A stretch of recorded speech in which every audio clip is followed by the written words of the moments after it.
Hey guys, Frontwoods Farmer, welcome back to the channel. Today I wanted to share with you, we were just on vacation for a week down Ocean City, near Ocean City, a place called Berlin, Maryland.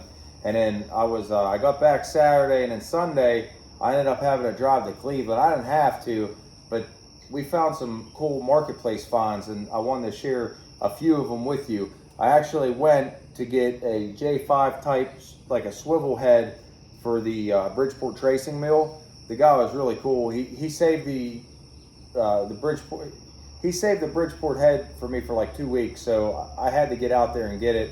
And the price, I really couldn't beat it. It makes that Bridgeport 100 times more versatile.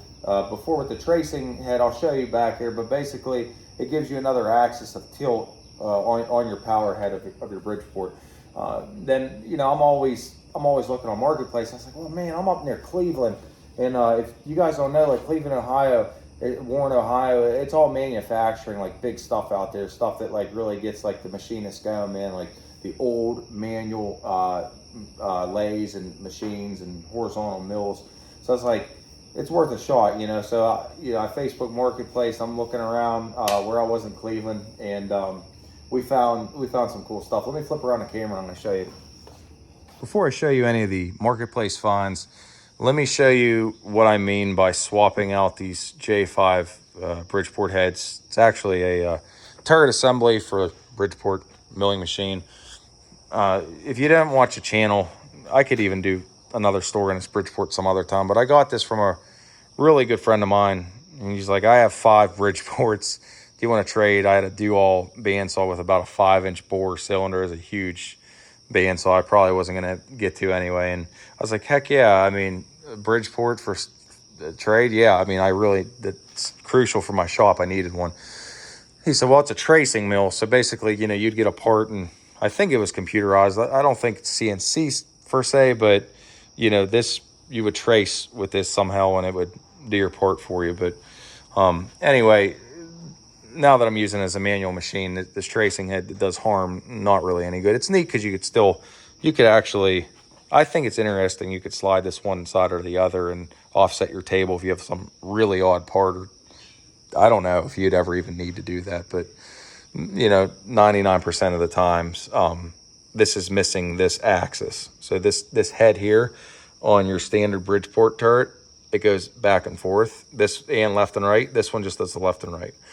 So you could find these turret assemblies very seldomly. When you do, they'd be $1,500. You could pretty much name your price because supply and demand. The demand isn't high, but if you need that part, the supply is really low. You'd have to find a scrap Bridgeport that part isn't scrapped. It's not junk. That's exactly what we found. This J5 turret assembly for Bridgeport. As you can see, it's not a fixed plate up front. My head can mount on that head per se, and now rotate back and forth. So that's what that's all about. We'll do a video whenever I swap that head out. Actually, another machinist friend of mine found that head over there by Cleveland for me for $250. Can't beat it. So yeah, let's dive in. I'm on Facebook Marketplace. I'm browsing because I'm out near Cleveland, and I'm not saying like it's the homeland of them, but it's the homeland around me, I guess, for anything milling machinist related. Thought it was real cool. I was out in the area. I found a guy. Let me walk you over to the box first before I show you the lathe.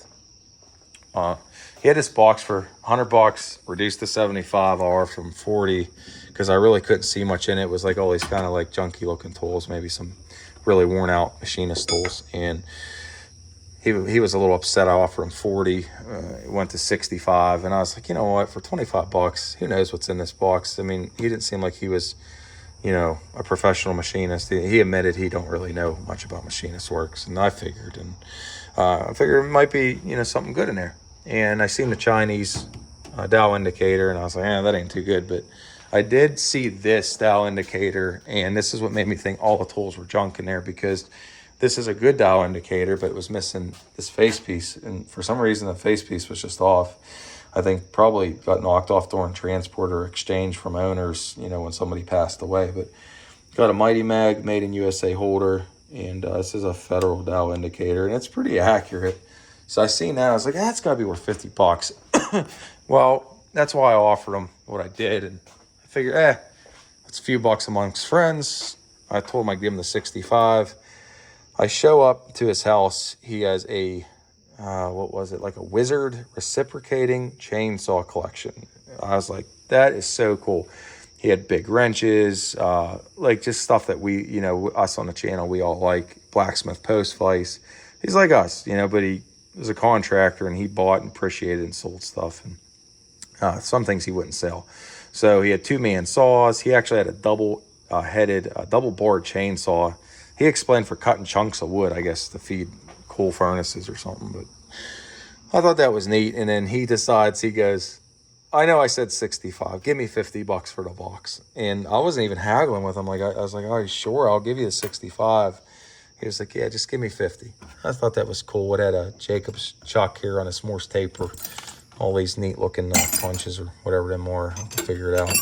A lot of cool stuff in here. And the more I looked through, the more I was like, yeah, I kind of, you know what, this is really worth it. Because I like these little crescent wrenches, but they're always junky Chinese brand. I had a proto crescent wrench. I mean, there's a lot of money in here. Countersinks, there's end mills, lathe tooling, end mills, just so much stuff. There is a lot of junk in here too, but a lot of neat stuff. This was the nearest little dead blower mallet, whatever you want to call it, nylon mallet. And then he's like, well, actually, I brought it up. I was like, you want to make a package deal? Because he showed me this lathe. And I was like, oh, this is really neat. What's the story with that? You keep it? And he's like, no, I'd love to fix it, but I don't have the time and knowledge. I'm not a machinist. And I was like, well, I really appreciate it. So he showed me it. Somebody put a nice T-slot in there, T-slot in there. This must be where he wants the carriage to ride. And I thought, you know what, to resell even, this is worth it for what he wanted for this. We made a big package deal. All this stuff come with it here. Most of that's junk, but it had these wheels in it. And this was somebody's project from what he was telling me. Excuse me. Probably passed away or something, but a little right angle gear reduction. And I even have the electric motor and a PAL there. I said, man, a 3-jaw chuck even. I don't know what this deal is, but had it with it. Probably prototype carriage. He was just fooling with some stuff. Got it. Was fixing it. But I thought it was neat. So I said, yeah, get that. And then he gave me even some of these valve spring compressors and odds and ends. And I get over to this, or really I didn't even get over to it. He was moving, and he left a box at his old place. I'm out on the road, and he comes back with this. He goes, here, I got a present for you. He gave me this for free. I don't know if anybody knows what this is, and another machinist friend of mine told me that he thinks it might be like a homemade rivet twister, and I'm not saying he's wrong by any means, but I said, Bobby, this looks like it has 2 rivets here, like it had like a little brass tag or something at one time, and this has like some kind of weird lathe tooling, if that goes with it. So like we're kind of like we're pondering left and right. We're like, I really don't know what this thing is. So if any of my viewers know what that is, but some, like, even it's got to be in wrong because this hits this. But I don't know. He gave me it for free with that. And then this was the daddy of them all. And my son was playing. That's what you get if you put a 6-year-old with a 4,000-pound engine hoist with a pedal tractor. Yeah, so he did that. But check this bad boy out. If you've been watching the channel, I did a little thing, I think, when I brought home the Sibley drill press. And if you've been watching, you'll know that we just got the South Bend lathe converted to single phase. I didn't do the actual video on the conversion yet, but we've talked about it enough. And then we were going to scoot over to the horizontal Cincinnati number 2 mill. And then we were going to get to, excuse me, somewhere in between we'll change out the head. We were going to get to the Sibley though. And, I don't want to jump to the Sibley, but I was there for 50 bucks. This guy gave me this massive, this had to come off some really big radial arm drill. But, it's slotted, so it's going to work. It is overkill, but that's what you want, something that's not going to break. But the Sibley drill press, I got to convert to single phase, get everything freed up on it, basically, lubed up, painted. Yeah, it's going to be a project. But I figured, hey, for 50 bucks I was there, got a really nice vise. It's like at least an 8-inch wide jaws on that vise. It's like, guys, I got to get to work in the morning. I kind of just wanted to show you some of the scores I got.